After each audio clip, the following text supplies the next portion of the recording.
Assalamualaikum warahmatullahi wabarakatuh. Bismillahirrahmanirrahim. Alhamdulillahirabbil alamin wassalatu wassalamu ala asyrafil anbiya wal mursalin sayyidina Muhammadin wa ala alihi washabihi ajmain wa ba'du. Alhamdulillah pada kesempatan kali ini eh, khususnya pada mahasiswa semester 3 prodi MBS Manajemen Bisnis Islam yang mana pada materi saya yaitu materi manajemen pemasaran syariah pada pertemuan yang ke-11 dilaksanakan secara daring dan menggunakan sumber pembelajaran. Pada pertemuan yang 13 ini, pada pertemuan yang 11 ini maksud saya adalah kita pertama kali harus mengetahui tentang petunjuk perkuliahan ya. Yang mana JPMK dari pertemuan 11 yaitu adalah mahasiswa mampu menemukan bentuk pemasaran yang tepat dengan situasi kondisi beserta dengan hal apa yang dipasarkannya. Jadi yang dibahas di dalam materi ini adalah sub JPMK-nya adalah mahasiswa memahami dan mengidentifikasi tentang segmenting, segmentasi pasar, targeting, kemudian posisi pasar atau istilahnya positioning. Tiga strategi ini adalah dinamakan STP, segmenting, targeting, dan positioning. Ini adalah materi yang akan disampaikan menjadi sumber pembelajaran ya pada pertemuan yang ke-11 ini. Jadi pembahasannya adalah mengerucut kepada STP, segmenting, targeting, dan positioning. Pertama kali sesuai dengan overview yang sudah ada pada slide yang sudah disediakan di sini adalah kenapa harus melakukan segmentasi.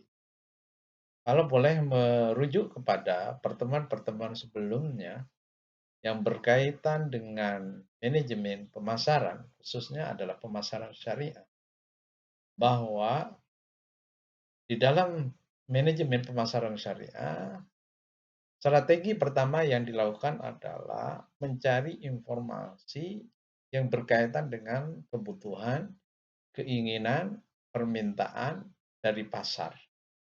Untuk mengetahui keinginan, permintaan dari pasar itu atau pemenuhan kebutuhan dari pasar itu maksud saya adalah calon konsumen dan konsumen. Maka perlu namanya strategi yang dimasukkan adalah STP atau segmenting. Apa yang dimaksud dengan segmenting di sini? Atau boleh kita menjelaskan kenapa kok perlu adanya segmentasi? Kita ternyata di sini adalah dilatar belakangi beberapa poin-poin penting. Pertama adalah pasar sangat beragam. Jadi secara sederhana keinginan dan kebutuhan serta permintaan dari pasar itu adalah bermacam-macam. Antara individu satu dengan individu yang lain menjadi calon konsumen itu adalah berkaitan dengan kebutuhan, keinginannya pasti berbeda. Baik dalam segi gaya hidup, baik dalam segi ya kebutuhan tadi. Kemudian yang kedua juga pasar sangat luas. Maksud dari luas di sini dari saking banyaknya bermacam-macam preference, kecenderungan-kecenderungan dari orang, khususnya adalah calon konsumen, itu sudah membentuk atau menandakan bahwa pasar itu susah dijangkau. Maka untuk susah dijangkau itu perlu adanya segmentasi. Kira-kira kemampuan perusahaan itu sampai mana untuk bisa menjangkau pasar. Kemudian yang ketiga adalah dilatar belakangi adanya pelanggan sangat banyak dengan tuntutan yang bermacam-macam. Oke, jelas sekali dengan varian kebutuhan, keinginan, dan permintaan. Kemudian yang keempat adalah kemampuan perusahaan terbatas. Disanding atau dibandingkan dengan kebutuhan keinginan yang besar, yang beragam, serta dengan banyaknya tuntutan yang bermacam-macam, sedangkan kemampuan perusahaannya terbatas. Dan keterbatasan perusahaan itu adalah ingin mendapatkan profit yang meningkat, efektif. Maka perlu adanya yang namanya segmentasi atau menjangkau pasar yang bisa dijangkau dan menentukan siapa target. Di sini kalau boleh kita gambarkan bahwa pasar yang tepat, jadi sasaran pasar yang dituju adalah tepat, posisi produk yang tepat. Jadi kalau boleh kita analogikan di masyarakat khususnya adalah secara geografis di daerah Madura adalah kecenderungan-kecenderungan dari masyarakat Madura khususnya berkaitan dengan makanan itu perlu diketahui oleh perusahaan-perusahaan food and drink ya di makanan. Jadi kalau kecenderungannya adalah asin, rasa asin, maka perlu perusahaan itu secara tepat memberikan rasa yang asin itu kepada pasar. Ini maksudnya adalah pasar yang tepat dengan posisi produk yang tepat. Nah, ini kan seimbang jadi effort minimum, jadi usaha perusahaan tidak terlalu menguras tenaga atau menghabiskan banyak modal untuk bisa memproduksi produk, kemudian baru dikatakan efisien. Baru ketika sudah strateginya efektif dan efisien, perusahaan akan mendapatkan margin profit yang maksimal. Ini kenapa perlu adanya segmentasi ya, atau STP, segmenting, targeting, dan positioning. Kemudian kalau kita boleh menjelaskan tentang STP lagi, apa sih sebetulnya segmentasi? Secara garis besar, boleh kita analogikan kembali. Contoh pola segmentasi pasar ya, pada produk yang namanya produknya adalah kandungan krim. Krim itu rasanya adalah manis. Dari 3 bentuk gambar ini menunjukkan adalah kecenderungan. Jadi bagaimana, Pak? Kecenderungan pertama adalah homogen. Jadi mengelompok. Semua sampel yang ada pada preferen A ini adalah kecenderungannya sama atau hampir sama. Kemudian yang ke B itu adalah kecenderungannya tersebar bermacam-macam. Kalau boleh dianalogikan ke makanan, ada yang maunya asin, ada yang maunya kecut, ada yang maunya manis, ada yang maunya rasa-rasa lain, varian-varian yang lain. Artinya adalah tidak punya kecenderungan atau preferen yang sama atau hampir sama. Ada yang kecenderungannya adalah berbeda terhadap rasa manis yang ada pada kandungan krim itu. Ya, ini dinamakan preferen terkelompok.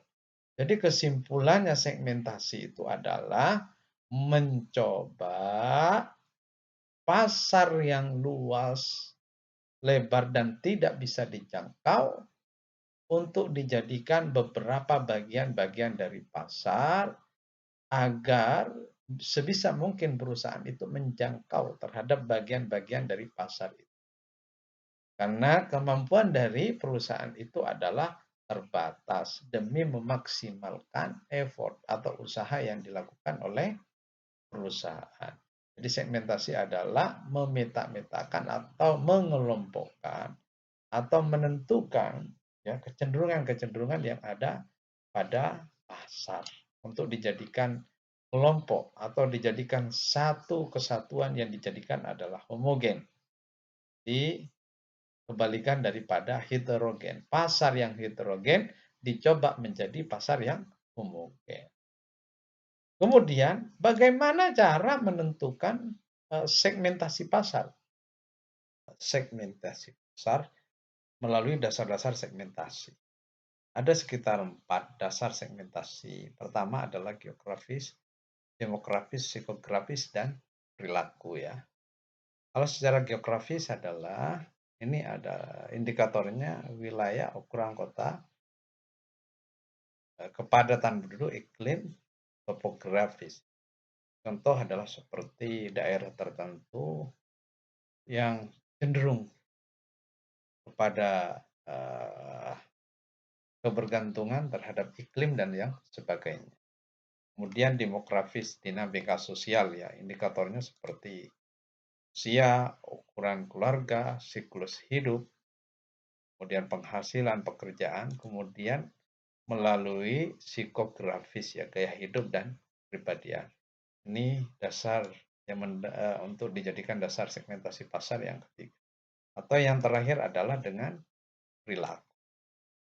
Kalau boleh, saya akan memberikan contoh di sini adalah tentang contoh segmentasi menurut manfaat ya. Contoh segmentasi menurut manfaat di pasar pastagi.